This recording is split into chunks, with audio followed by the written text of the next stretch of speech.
HIV AIDS పై నియంత్రణ ప్రతి ఒక్కరూ అవగాహన కలిగి ఉండాలని తూర్పుగోదావరి జిల్లా జాయింట్ కలెక్టర్ ఎస్ చిన్నారాములు పేర్కొన్నారు.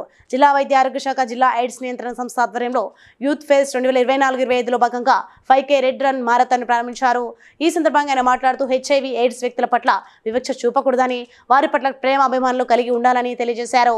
ఈ మారథాన్ పోటీలను బాలురు, బాలికలు, ట్రాన్స్జెండర్స్ 3 విభాగాలుగా విభజించి ఒక్కో విభాగంలో ప్రథమ బహుమతి క్రింద 7,000, రెండో బహుమతి క్రింద 4,000 అందజేస్తారన్నారు. జిల్లా హెచ్ఐవి ఎయిడ్స్ నియంత్రణ అధికారి డాక్టర్ ఎన్ వసుంధర మాట్లాడుతూ హెచ్ఐవి ఎయిడ్స్ కి చికిత్స ఉన్నదని, దీనిపై అనుమానాలు ఉంటే ప్రభుత్వ ఆసుపత్రుల్లో ఉచిత పరీక్షలు చేయించుకోవచ్చని తెలిపారు.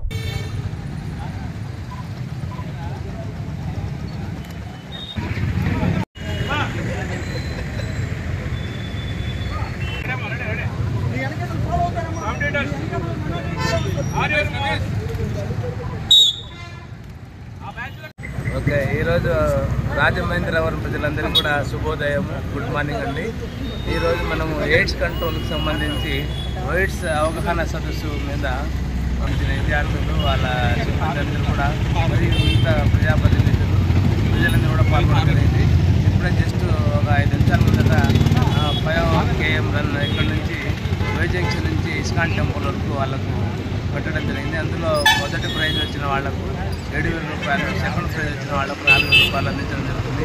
ఇటువంటి జస్ట్ అవగాహన సదస్సు కింద జనాలకు కోఆపరేట్ చేయడం కొరకు నిర్ణయించడం జరుగుతుంది. Please like and share, subscribe to BCN Telugu News. Please like, share and subscribe to BCN Telugu News.